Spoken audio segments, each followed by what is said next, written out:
Airline passenger, someone who flies very frequently, you must watch today's show because there's a lot of scaremongering that's taking place on media, on social media about pilots dying in the cockpit, pilots dying during flights and how this can endanger your next flight.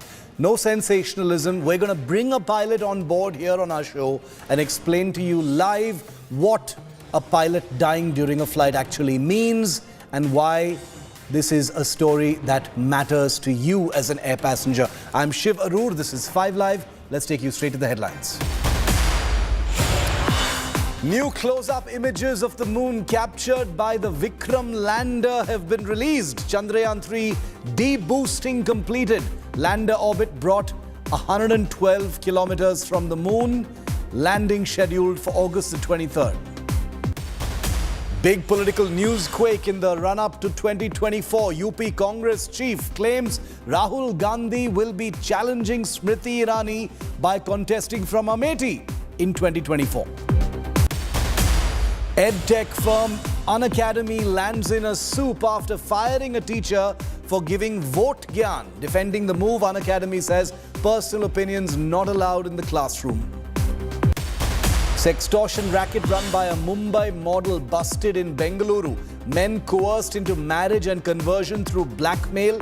Main accused Neha alias Meher still on the run.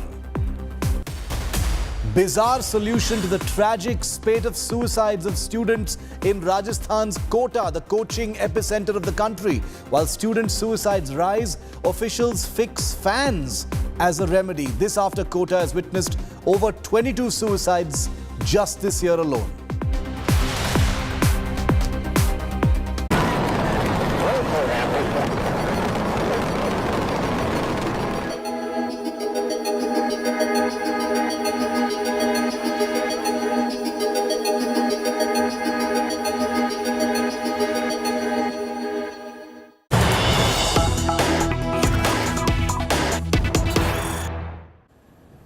And before we go to our main story on airline pilot deaths, I want to bring you the latest that we're tracking from mission Chandrayaan 3.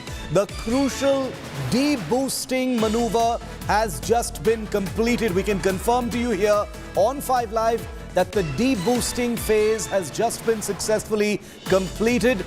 The lander's orbit has reduced now in altitude from 163 kilometers when it separated from the propulsion module yesterday, and it is now 112 kilometers from the surface of the moon. The Chandrayaan lander, the Vikram lander, will be brought 24 kilometers near the moon on the 20th of August, and then on 23rd of August is when that soft landing will be executed by ISRO scientists on the south pole of the moon. Akshita Nandagopal, who's going to be in Bengaluru, by the way, for all our special coverage of Chandrayaan. She's been counting it down, speaking to all the experts and giving us an amazing nail-biting, blow-by-blow running commentary of this amazing feat, is with me. Akshita, the de-boosting phase successfully completed a day after that, amazing separation of the launcher module from the Vikram lander.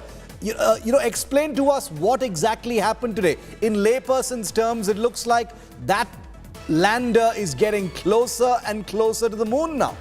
And you can't imagine it getting any closer if you look at those pictures, Shiv, because it looks so up close and personal already to the moon. But imagine that these pictures were clicked over 100 kilometers away, 163 kilometers away from the moon. Now, in the last 2 hours, it's gotten closer to the moon. What essentially has happened and what, the ISRO scientists are referring to as de-boosting. What that means is essentially lander Vikram, which by the way has a massive payload of about 1,700 kilos, is going on an elliptical orbit around the moon. So every once in a while an operation is conducted where it changes that orbit, goes that much closer to the moon. So from 163, it's become 112 to 113 kilometers. Next, on August 20th at 2 a.m., which means we're all going to be burning the midnight oil.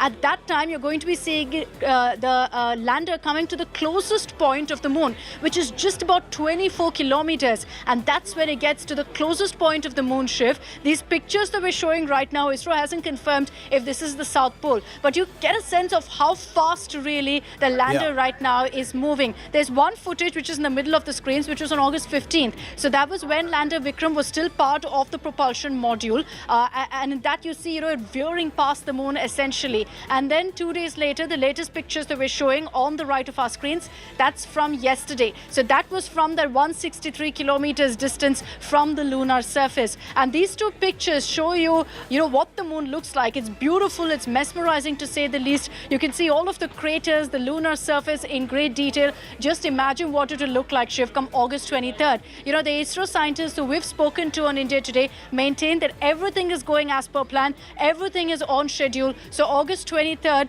at 5:45 p.m. So in 5 days from now on your show, Shiv, we're going to be talking about the soft landing of the lander Vikram on the moon. Can't really wait for that. I'm wondering how the next 6 days are going to, go. Akshita and I are having sleepless nights. You can only imagine how the ISRO scientists are dealing with the stress, the tension, the anticipation, really. They've done all their work. And, no matter how many times one sees close-up images of the moon, and remember, it's since the 1960s, the Earth has been seeing close-up images of the moon. But these are the newest, most detailed images of the moon. And it is courtesy an Indian spacecraft. There is so much to be proud of. A lot of science to be done. The next 6 days are going to be super exciting. Akshita is going to be there, like I said, in Bengaluru. She's going to be the lucky one on site with the scientists, with everyone there, waiting for that magical moment. Akshita, thanks so much for joining me on that deboosting phase, because that nail-biting countdown of India's moonshot has now officially begun. 6 days to go. The deboosting, like Akshita just mentioned, has concluded successfully. Picture perfect, textbook deboosting, part of the final operations before Chandrayaan 3. The Vikram lander gently lands on the surface of the moon in the South Pole. The lander orbit is now 112 kilometers from the moon. On the 19th of August, Chandrayaan will be only 24 kilometers away from the moon. ISRO on Thursday announced that the Chandrayaan 3 spacecraft's lander module has already separated successfully. We showed you those images as well. So everything is going like clockwork, everything is on track, and we're all hoping for a perfect and successful landing 5 days from now.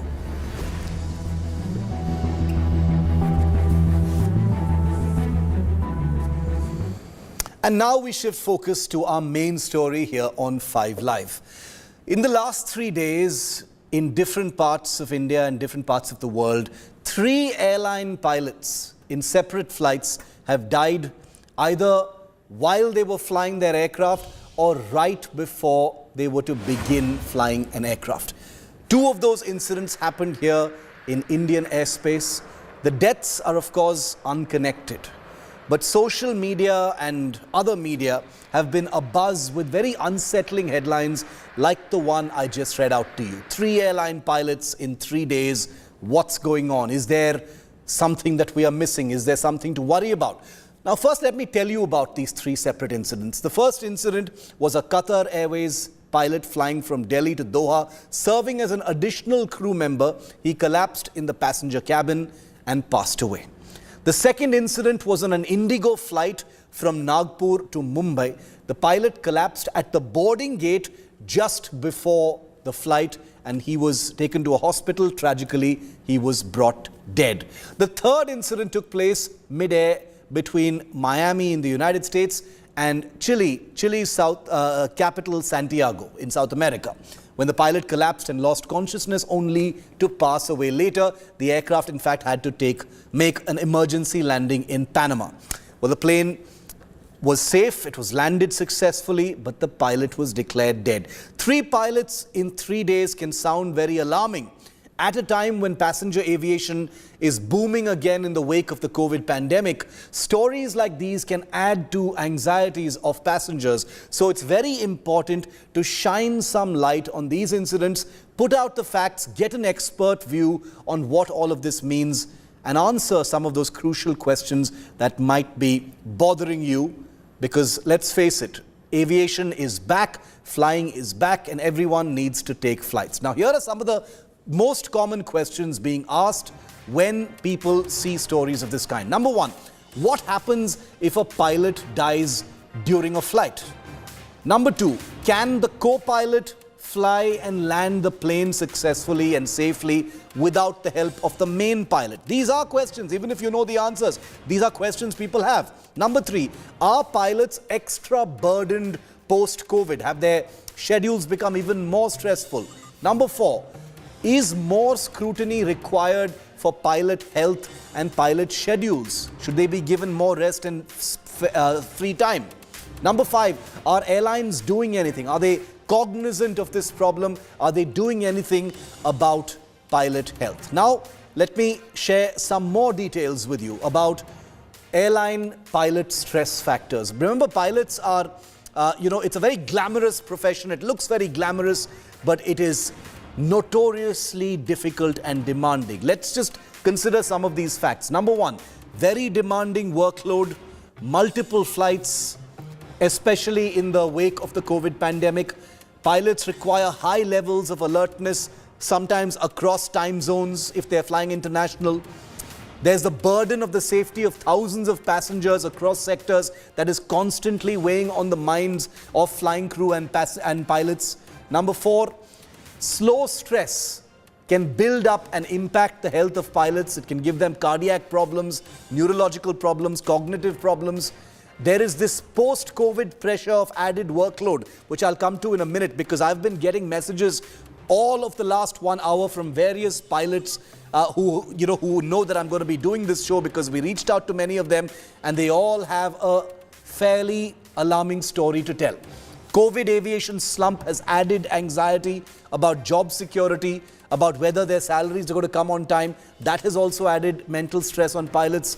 Disrupted sleep cycles frequently impact cognitive functions. It can impact smoothness and accuracy of landings in certain extreme cases. Impairment of the ability to multitask. Your cognitive memory within the cockpit can be impaired as a result of lack of sleep and stress. So these are all very, very alarming sounding things, especially in the wake of a spate of pilot deaths that we're seeing. Poulomi Saha is with us. She covers civil aviation for us. She's been in touch with the airlines, the civil aviation regulator. Poulomi, it's always unfair to try and see if there is a pattern here, because each case is completely separate. In one of the cases we're talking about, the pilot died during a flight. He was a third crew member in the passenger cabin. The other pilot, the Indigo pilot, apparently died at the boarding gate before that flight. There are reports of the flight that happened from Miami to Chile where the pilot died, in fact, in the washroom while he was flying. It has basically called attention to the issue of pilot stress, which is certainly not something that can be ignored. What are you hearing about these cases, Poulomi?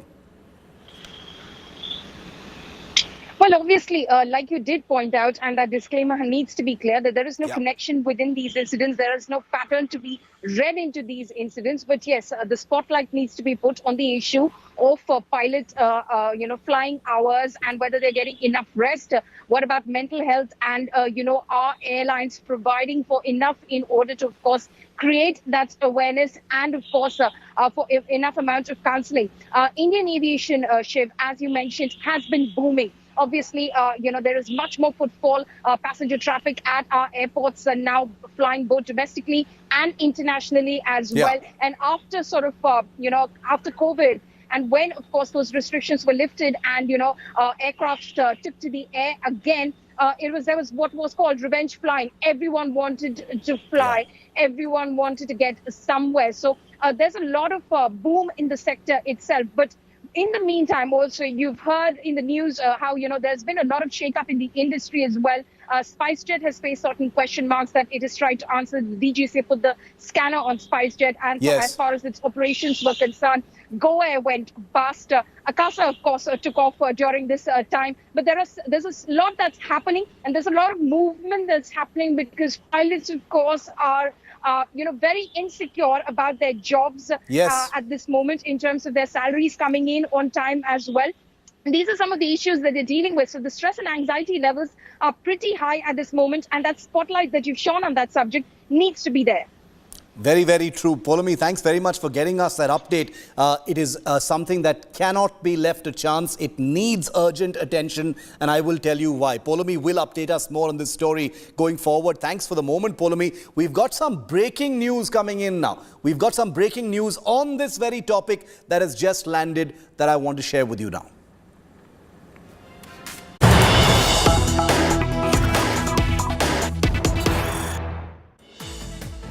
Okay, take a look at this alarming data that's just come in on pilot stress levels, which is precisely what I'm talking about.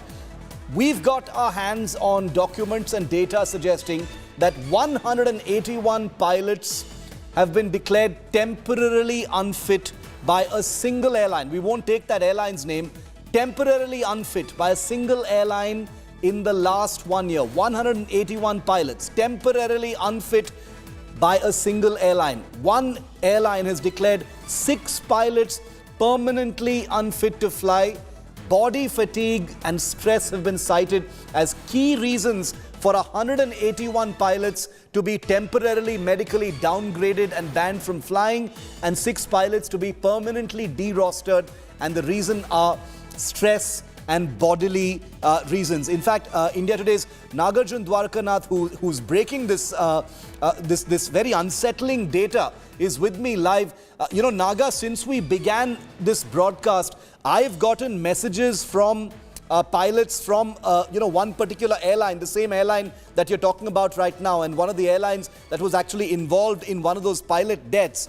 And he says the salient aspects of what's going on need to be brought out. He's a serving pilot who's just texted me. He says physically extremely challenging rosters, sleepless for 2 consecutive nights, very, very fatiguing, especially with minimum stipulated rest periods, are taking a severe toll. 181 pilots temporarily, off flying duties, 6 permanently taken off.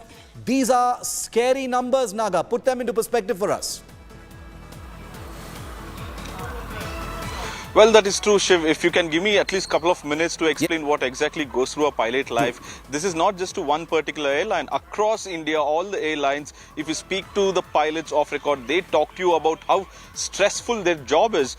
It all looks fancy on the outside, but the minimum rest period that they take is 15 to 16 hours from airport to airport. So the time they go back home, they sleep for 8 hours and again have to travel back to the airport. Remember, every airport in Indian metro city is at least an hour away. So again, you have to travel back, spend time with the family, and you have to take care of your physical health. So people end up going to the gym, they diet because you have to be medically fit. And again, after that, go back and fly 8 hours a day. It's a big body fatigue. If you do 4 sectors, for example, say you do Bangalore, Mumbai, Mumbai, Delhi, Delhi, Mumbai, Mumbai, Bangalore back. Trust me, after that 4th sector, you just want to hit the bed. You wouldn't want to talk to your family. You would not want to eat. You just want to go sleep. That's the body stress that one has to go through if you're doing a 4-sector day. And most likely the pilots are doing post-COVID, almost 3 days, 4 days a week. They are doing 4 sectors a day, and they are giving the minimal rest period. Legally, yes, minimal rest period is enough, but physically and mentally you need more rest is what pilots are talking about. The companies also will have to understand that you can't push every crew member to the brink and then ask them to work non-stop. This is what happens. It's no one speaks about it in mainstream society about what pilots go through, but definitely there's a stress factor and body fatigue. Once you fly a 4-sector, you'll realize how stressful and how fatigued the body will get post that sector. This is unsettling, and that's the reason why it's important for people like Nagarjun, who, by the way, let me remind our viewers, is not just our Bangalore chief, but he's also a commercial pilot himself. He knows how to fly a plane, and he knows what that stress factor really means. Naga, thanks very much for adding that perspective to this breaking story here on 5 Live. And now I also want to get a serving expert pilot view on this extremely sensitive topic. Group Captain Shantanu Sangar is a commercial pilot. He has flown thousands of hours on a variety of different aircraft, and he knows what it means to be a pilot and have all of these stresses and strains on his, on his mind. Group Captain Sangar, thank you very much for your time, sir, on this topic, in which we believe it's important to bust certain myths and not to sensationalize, because there's a lot of sensationalization going on social media saying 3 pilots have died in a matter of 3 days, and it sounds very alarming for passengers. And yet the issue of pilot stress is something that cannot be ignored, sir. Can you throw some light on how difficult it is on pilots, and is it true that post-COVID those stress factors have actually increased? Yes, good evening. Thanks for calling me on the show. I have a few points to cover. Firstly, it's the very unfortunate incidents, and my condolences to the families. Yes, stress, fatigue is a silent killer. We must understand that. Sometimes you don't know that you are fatigued. And I will also say that stress and fatigue both are highly individualistic. Everyone has his own thresholds. So we can't say that that meter works equally for everyone. That is one. I'm an ex-military pilot also. I've seen very stressful situations, having taken part in Kargil as well. Yes. So we have stayed up at night, long nights. We know what pressures are there because of staying up late. But civil aviation is a different story. There were a few questions which you flagged. Yes. One, are co-pilots experienced enough to land aircraft? And that is the main reason why it's a 2-person cockpit always. Yes. So the co-pilots are trained to land the aircraft. So that people should not worry. The airlines take into account this fact that there can be a pilot incapacitation. So the co-pilot is very well geared up to land the aircraft. That is first point. Second is about schedules. Yes, they are stressful schedules post-COVID.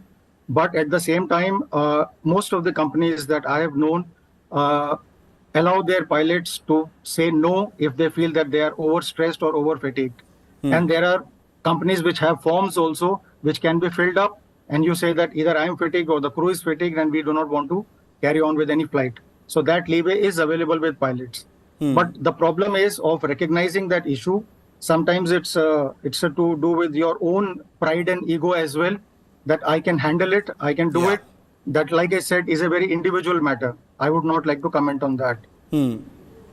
As far as the airlines are concerned, I'll say once again, airlines do have their own procedures in place to ensure whether your fatigue cycles are measured weekly, monthly, and yearly. And companies do make sure that you do not exceed them, and also give leeway to pilots to say no if they feel that they are over fatigued. So this is from my side. Group Captain Sangar, also the issue of things like job security. We saw how aviation was completely paralyzed during COVID, now there is a lot of revenge flying. There's a huge steep upswing in aviation. Everybody's flying. Everybody's getting onto flights like normal, even more than before the COVID period. What about mental factors, sir? Apart from physical stress and strain of the actual functions, things like job security, things like anxiety about whether there will be another lockdown and things will again get paralyzed once again. Do those things also play on the minds of pilots? I will say that during the COVID period, the stress levels were definitely very high. A lot of pilots lost their jobs. Yes. There were salary cuts in a lot of companies. It happened all across the globe. It was not restricted to our country only. Yes. But at the same time, today the situation is different. Like you said, all the airlines are generally on the expansion phase. And here we are talking of all the pilots, that the 3 cases that you discussed are all captains who are well established. So I do not think that they would have had a stress in terms of job or salary under the present circumstances. I cannot rule out stress and fatigue, but anxiety to do with the job, especially with captains, I do not envisage. I personally feel that the insecurity in terms of jobs is more amongst the first officers than amongst the captains at the given stage, at this stage.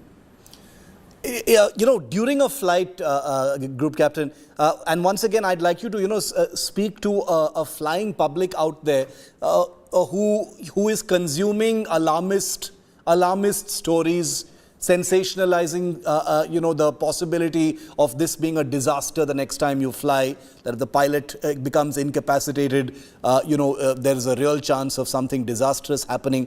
What would you say to passengers out there, to calm them down and to assuage their sense of anxiety about flying? Because when they read these stories, they feel, oh my God, I didn't even know about this. Firstly, when we talk of statistics, we must also talk of the number of flights which are taking place around the globe every day. Absolutely. So, like, these are 3 incidents that have happened across the globe. If you see the average, it's very minuscule. At the same time, I will not say that pilot incapacitation is totally ruled out. It can happen. And that is the reason why the co-pilots are trained to take control, take charge, and land the aircraft safely. And all airlines have this procedure in place. They are trained in the simulators, and a lot of training goes behind this, and it can happen either ways. It's not necessarily the captain. The co-pilot can also have an incapacitation situation. So my message to the passengers will be that please understand that the system is in place with 2 pilots there to ensure the safety of passengers at all times, and all airlines are always concerned about their reputation and their pilots' health. So passengers getting unnecessarily bothered about this is not fair, because you must also look at the quantum of flying. It's not absolutely 3 incidents have happened over 30 sorties or 30 flights. If you look at the numbers, they are very, very large. So look at the percentage. And in all the cases, especially like in this particular case, one happened in the washroom, one was a case at the boarding gate, and only one happened during the flight. Just one thing I would like to add, though we are talking of pilots at the moment, this phenomena has been seen amongst actors, athletes as well.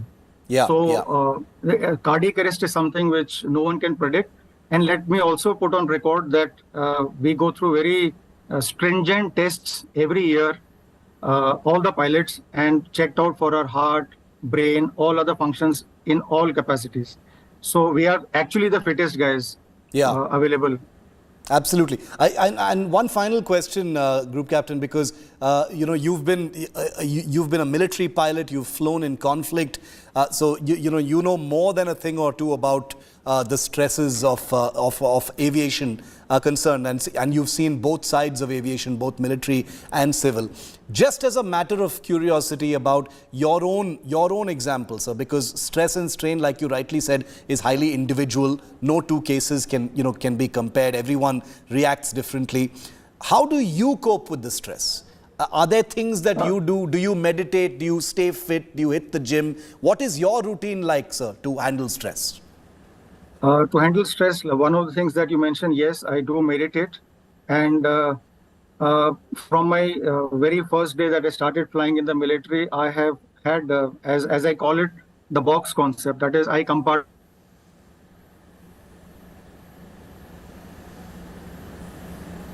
keep all my worries of home back. And when I come home, I don't bring my work home. So I try to keep these 2 things totally separate. And the most important thing which I would like to mention is that for any pilot, whether it is military or the civil, the role of the family is very important in ensuring that the person is stress-free when he goes for flying.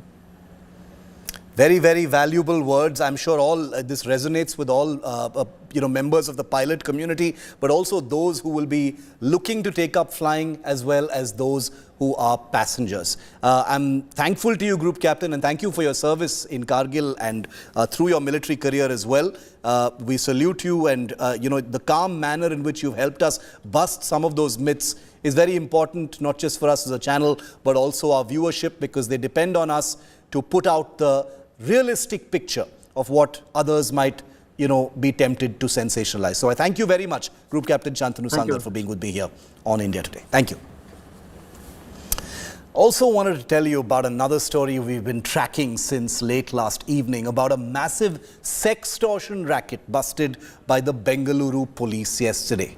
Now, the woman on your screen's name is Neha, or her name is Meher, we don't really know. She's a Mumbai model who, along with 3 others like her, allegedly has amassed over 35 lakh rupees from alleged sextortion activities. Over 50 men are believed to have fallen victim to this gang's manipulations and extortions. Her 3 associates have been nabbed, but the main piece of the puzzle, the mastermind, Meher, or Neha, whatever her name is still out there and still on the run. Watch this exclusive report.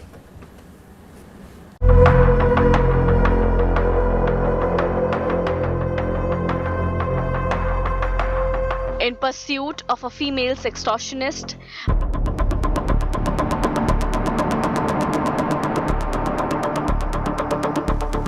Bengaluru police are currently searching for this woman, Neha alias Meher.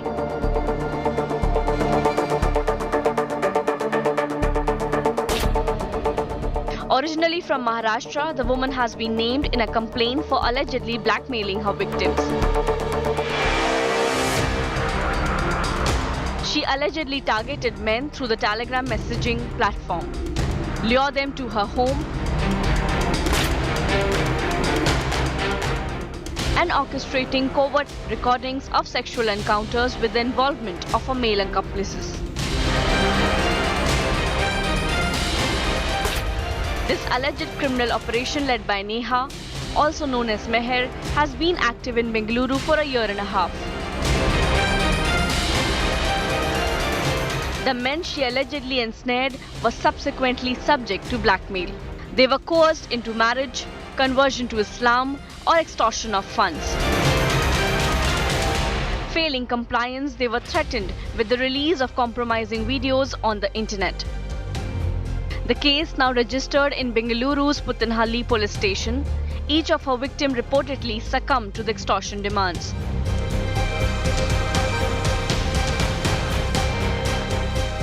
One of the complainants disclosed that he was coerced into giving her up to 60,000. Her 3 accomplices, all from Karnataka, have been arrested. According to the police, the gang amassed over 35 lakh rupees from this extortion activities.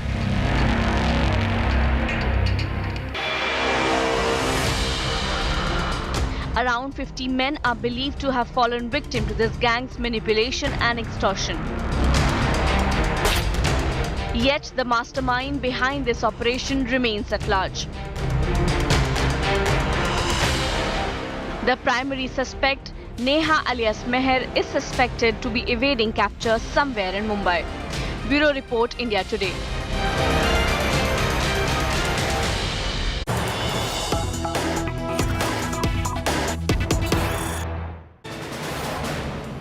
And our reporters in Bengaluru have just gotten access to the FIR in this Bengaluru sextortion scandal. Shocking details of the manner in which these criminals carried out their work. The FIR says that this sextortion racket kingpin Meher alias Neha lured victims to her residence. The victims were assaulted and threatened by the male accused, and the victim then threatened with circumcision. Victims were then asked to pay 3 lakh rupees by the accused Meher, and that's where things turn a little murky. I want to go across to India Today. Sagai Raj, who's gotten his hands on this FIR. Sagai, the details in the FIR that you've gotten first and exclusive access to are very, very scary. Tell us about those details, and also tell us what the police is saying about where this Meher is. Where is she hiding? See, if you get access to this FIR, you'll definitely understand the kind of modus of operandi that these people have involved. They used to target the people who belongs to a different community. Their soft targets was a person who doesn't belong to an Islam community, and they used to take him to a house where these 3 accused used to record the video of when that accused girl, Meher, and the victim are in a compromised position. And later on, they barged inside the house, saying that, showing that they have come for the first time, and question him why he is inside. And later on, they threaten him, saying that they will parade him on the streets of JP Nagar because he has barged inside the house and raped the girl. And they will also make him get married to Meher. Since Meher is a Muslim, he had to circumcise and he had to get converted into Islam. And they also demand around 3 lakh rupees if you want to get away from this particular crime. And that's when he gives around 21,500 rupees via phone pay, and he says that he doesn't have money, he has a credit card at home. And they try to take him down to take him to his house to get the credit card. That's when he escapes and registers a police complaint where he has alleged that he was being thrashed, beaten up by all these three accused. And yeah. And arrested these guys. That's when they revealed that they have extorted close to 35 lakh rupees. So these three men have been arrested, but Meher, who is the kingpin, the centerpiece of this entire, this crime operation, is still at large. The police is hunting for her. India Today has that entire FIR. We'll break it down for you a little later as well in more detail here on Primetime. Sagai breaking that story first in exclusive. Thanks very much for that update, Sagai.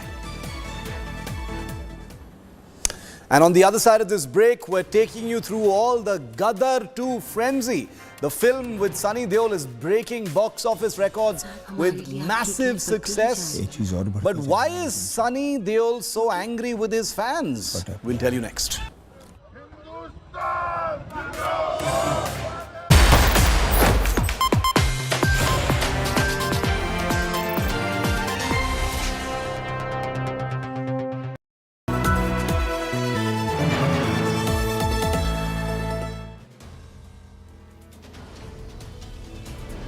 In politics, everyone has an opinion, but I have the data. Whose stock is rising? Whose graph is falling? Track India's political stock exchange. Unmatched, unmissable data analytics. The only show on News TV where numbers do the talking. India's most credible poll tracker. The Political Stock Exchange with Rahul Kamal only on India Today.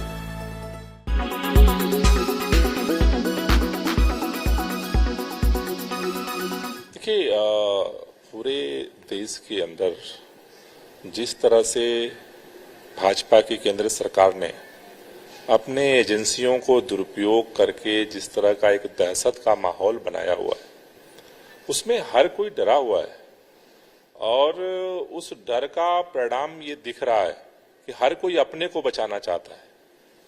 मुझे लगता है कि कोई भी अगर ये बात कहता है कि पढ़े लिखे लोगों को वोट दें, तो अब ये पढ़े लिखे शब्द जो है ऐसा फील होने लगा है कि ये सत्ता विरोध का प्रतीक बनता जा रहा है और मुझे लगता है कि इंस्टीट्यूट इसी दहशत में आकर के निकालने का फैसला लिया होगा, क्योंकि ये संभव है कि जिस इंस्टीट्यूट के टीचर ने ये कहा कल सीबीआई और ईडी पहुंच जाए और उस इंस्टीट्यूट को तबाह कर दे, तो एक दहशत का जो माहौल है, मुझे लगता है उसका परिणाम इस घटना में दिख रहा है। धीरे धीरे लग रहा है कि सरकार ऐसे मान बैठी है कि ये उसके खिलाफ यूज किया जा रहा है।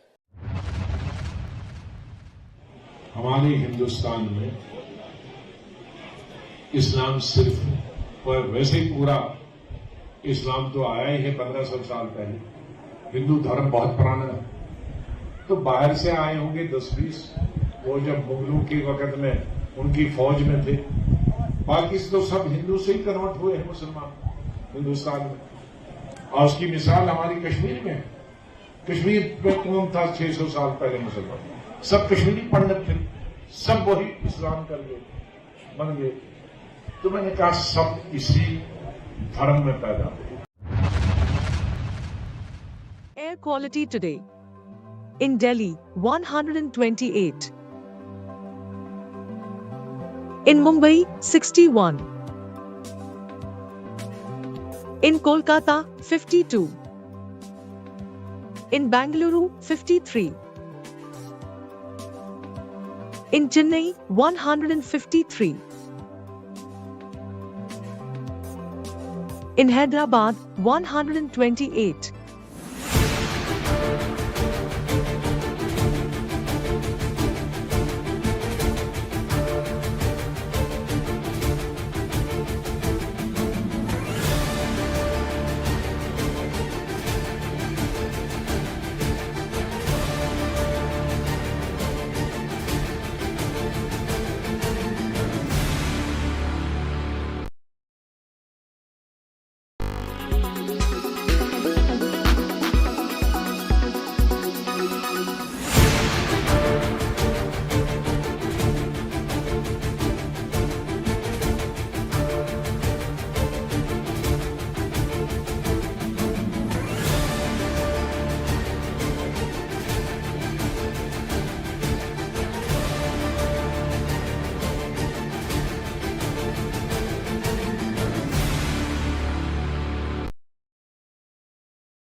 They came together with the aim of taking on Narendra Modi in 2024, but are themselves divided by political interests, from Maharashtra to Delhi to Bengal.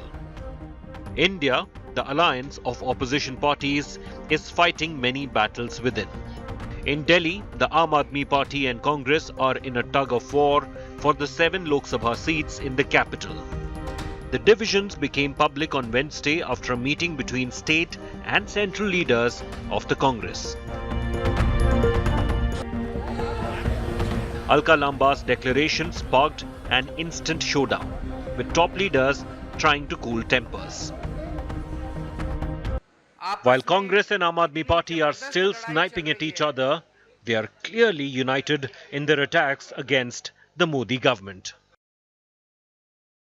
जब से मणिपुर की घटना घटी है, प्रधानमंत्री जी चुप हैं।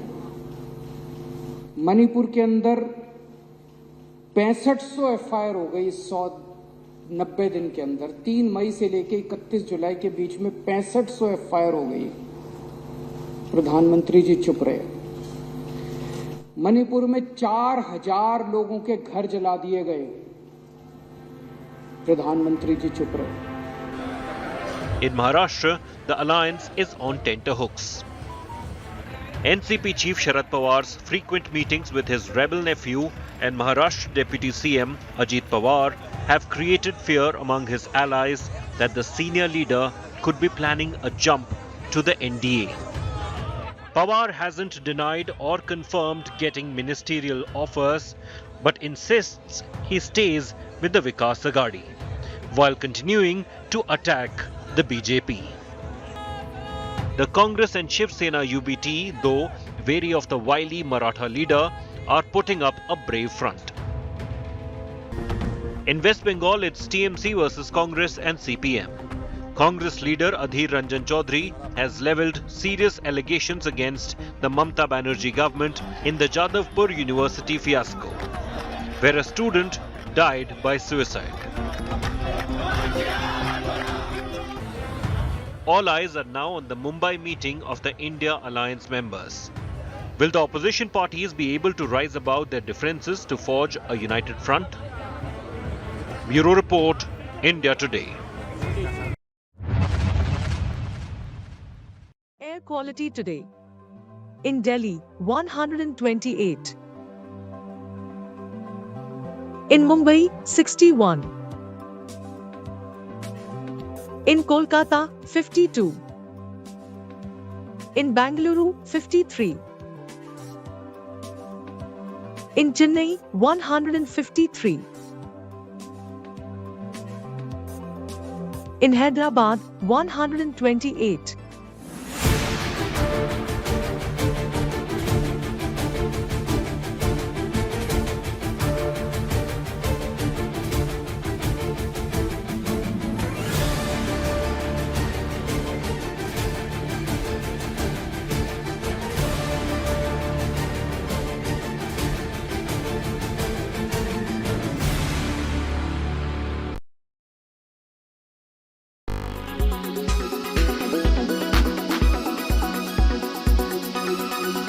Make your media plan smarter with India Today Live TV on your connected devices.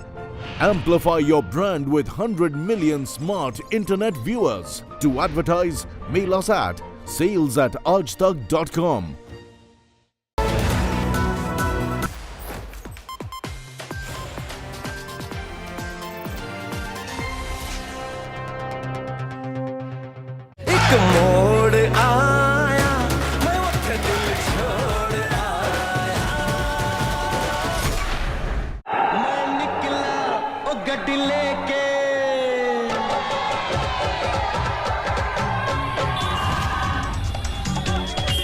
Tara Singh is back, and how?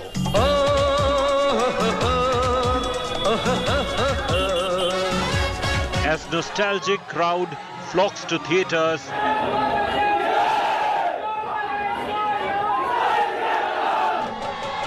Sunny's latest sees unprecedented rise. तुझे तारा सिंह को पहचान दे नहीं दुश्मनों ने पूछो तारा सिंह कौन है? Be it weekend or weekdays. Gadar 2 smashes box office. The Sunny Mania returns. Our top focus at 5:30 p.m. Even Sunny Deol wasn't expecting it. That's the expression on his face all the time while promoting Gadar 2. He wasn't expecting this film to be such an incredibly big, sweeping success that it has proven to be smashing all box office records. With Gadar 2 setting the box office on fire, there's a different level of euphoria seen in cinema halls across the country. The craze and charm of single screens is back. Here are some glimpses. We've curated some of those glimpses of fan frenzy over Gadar. Gadar fan frenzy exploded in Rajasthan's Udaipur as more than 50 youths took an old truck and reached a mall to watch the movie. The truck had Gadar 2 written all over it. Here's them after they reached the mall just in time for their show. Meanwhile, less happily, 4 unidentified people were caught black marketing Gadar 2 tickets. After getting caught, they threw 2 crude bombs at a theatre. This was in Patna, Bihar. That's the level of frenzy and craze over buying and selling tickets for Gadar 2. This is Patna, Bihar. Gadar 2 fever has also gripped pole-bound Madhya Pradesh, with Sunny Deol fans reaching the theatre with a lot of pomp and fervour, including a dhol entry. Posters of Gadar 2 garlanded with flowers seen here being brought in for this screening. Dozens of tractors rolled into this theatre in Rajasthan's Bhilwara for fans to watch the Sunny Deol period action film. Tractors, posters, dozens of fans showed up for that screening in full mood and ceremony. As the promotions of Gadar 2 continue in full swing, lead actors Sunny Deol and Amisha Patel visited the Atari Wagah border in Amritsar, where they were seen dancing to the tunes of Urja Kalekawa.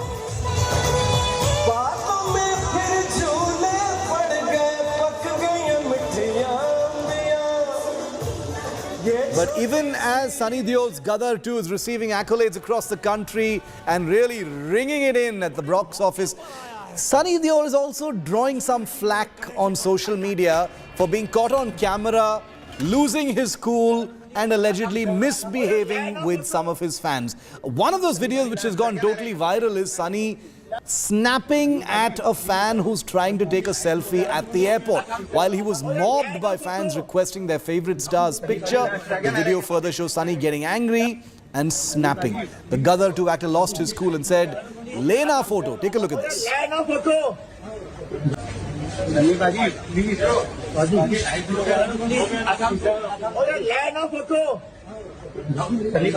Opinions on social media have remained heavily divided over the alleged misconduct by the Gadar 2 actor.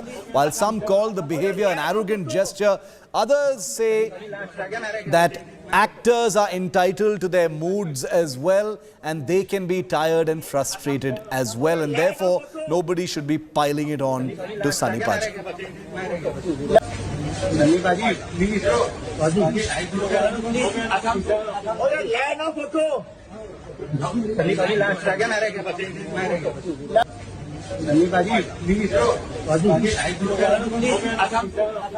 Well, definitely not cool, but Sunny Deol is basking in the glory of the success of Gadar 2, and he's entitled to it. But it looks like amidst all the hoopla, Sunny Deol, who remember is also a Lok Sabha MP from Gurdaspur in Punjab, he's forgotten that he's also an elected representative from there. His constituents in Gurdaspur, Punjab, are furious with him. Not only is there not a single cinema hall in Gurdaspur, if you can believe it, the district is currently underwater, battling historic floods in Punjab. Water from Himachal Pradesh has inundated low-lying areas, including Sunny Deol's constituency of Gurdaspur. The army and disaster response force have been pressed into action, but the MP from Gurdaspur, Sunny Deol, is missing in action because he's busy promoting his movie. No matter what you think of it, he's not doing anything wrong, but how does it look in the public eye to his constituents? While they're suffering, he's enjoying the success of his movie. The voters are now saying that electing Sunny Deol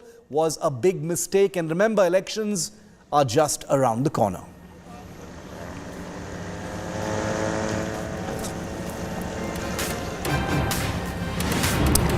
Well, much more about Gurdaspur and Gadar too and all the sunny shenanigans in our weekend special. We'll be having all that coverage for you from our entertainment team. But that's a wrap on 5 Live. I'll see you at the same time Monday. Up next is 6 p.m. Prime with Akshita Nandagopal. EdTech firm Unacademy is in the harsh glare of the public eye after firing one of its teachers because he was caught on camera telling his students, don't vote for illiterates and don't vote for people who only spend their time changing names of things. It sparked a big political fire as well. That full story next.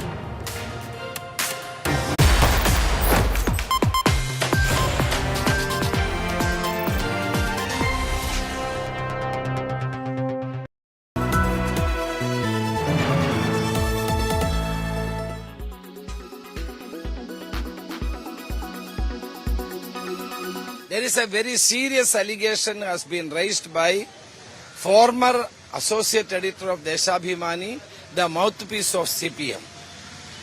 Unfortunately, the CPM is keeping silence. Chief Minister is speaking silence.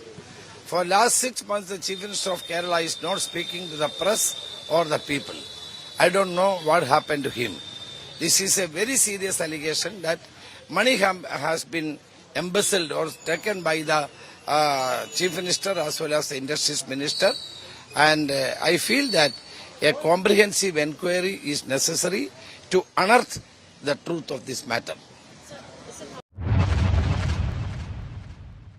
What was the modus operandi of this extortion gang in Bengaluru via Mumbai? Here's what happened. They would contact some of these men from a Telegram application, send them text messages, which would be, of course, very appealing in nature. And then eventually they would meet these men. There would be an approval for consensual sexual acts. And while these acts were taking place, there were 3 other accused. As you can see their images on your screen. They would then record these actions and in compromising positions when the couple would be.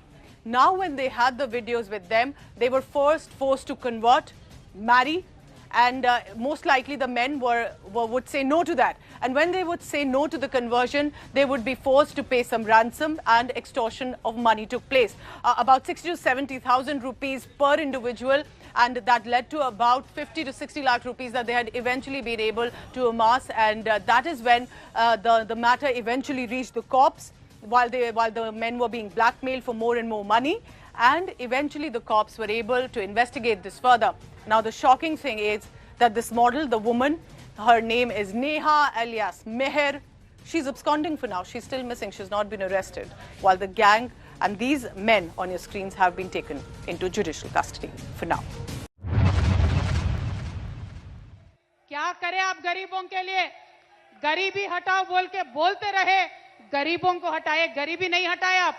लेकिन तेलंगाना में 10 साल में जो इंकलाब केसीआर साहब लेके आए, देश में कहीं और नहीं हुआ. तो क्यों जाना है कांग्रेस के साथ? क्यों वोट देना है कांग्रेस के साथ? क्यों देना है भाई कांग्रेस को वोट? कितने साल और मौका देते? नहीं थे क्या राज में? 62 इयर्स नहीं थे? तेलंगाना में भी थे 62 इयर्स. उनकी नानी थी, पप्पा थे, दादा थे, परदादा थे, सभी लोग थे. क्या हुआ? बदलाव आया? नहीं आया. फिर क्यों मौका देना है उनको? Weather forecast now. Delhi, maximum 40 and minimum 30 degrees. Mumbai, maximum 31 and minimum 27 degrees. Kolkata, maximum 32 and minimum 26 degrees. Bangalore, maximum 29 and minimum 22 degrees.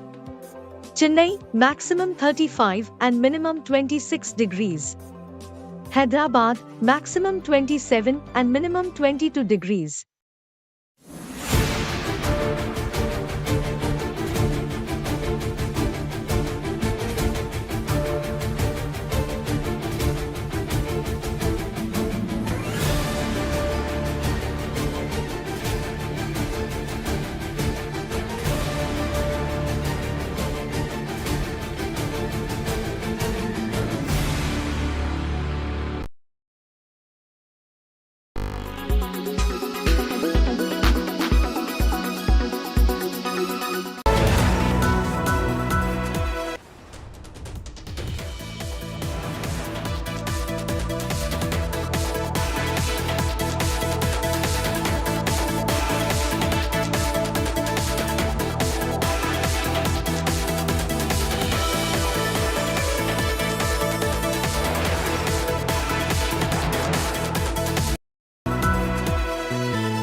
बाकी से तो सब हिंदू से ही कन्वर्ट हुए हैं मुसलमान हिंदुस्तान में, और उसकी मिसाल हमारी कश्मीर में। This comment of the former Chief Minister of the erstwhile state of Jammu and Kashmir, Ghulam Nabi Azad, has set the cat among pigeons. Speaking at Doda in Jammu and Kashmir, Azad sparked off a new debate with his comment that everybody in India had been Hindu. In fact, in Jammu and Kashmir, everyone was a Pandit before Islam came. हमारे हिंदुस्तान में इस्लाम सिर्फ, और वैसे ही पूरा इस्लाम तो आया ही है 1500 साल पहले। हिंदू धर्म बहुत पुराना है, तो बाहर से आए होंगे 10-20, वो जब मुगलों के वक्त में उनकी फौज में थे। बाकी से तो सब हिंदू से ही कन्वर्ट हुए हैं मुसलमान हिंदुस्तान में। While some hailed Ghulam Nabi Azad's comments, the Congress was clearly upset. National Conference Vice President Omar Abdullah hit out at Azad, insisting he was trying to appease powers that be. आजाद साहब ने किस context में कहा, क्यों कहा, किसको खुश करने के लिए कहा, ये तो आजाद साहब ही कह सकते हैं ना, मैं नहीं कह सकता हूं। PDP Chief Mehbooba Mufti came out with a shocker in an exclusive conversation with India Today. He should say that कि हमारे जो पूर्वज थे वो बंदर थे. You should say he should go back. He should go back there to the Stone Age. Yeah, he should go back to the Stone Age and find out what his forefathers were. I mean, I don't believe in the theory that हमारे forefather बंदर थे. Maybe he believes. The BJP came out all guns blazing, attacking Mehbooba Mufti. हालात देश के नहीं खराब, हालात उनके खराब है। उनको कभी नजर नहीं आएगा कि कश्मीर के हालात सुधरे हैं।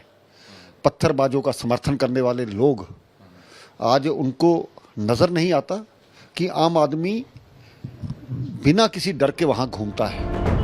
Will Ghulam Nabi Azad's comments rekindle the flame of brotherhood and Kashmiriyat, or will vested political interests light up fresh fires to divide people once again remains to be seen.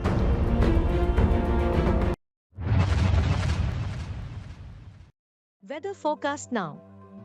Delhi, maximum 40 and minimum 30 degrees. Mumbai, maximum 31 and minimum 27 degrees. Kolkata, maximum 32 and minimum 26 degrees. Bangalore, maximum 29 and minimum 22 degrees. Chennai, maximum 35 and minimum 26 degrees. Hyderabad, maximum 27 and minimum 22 degrees.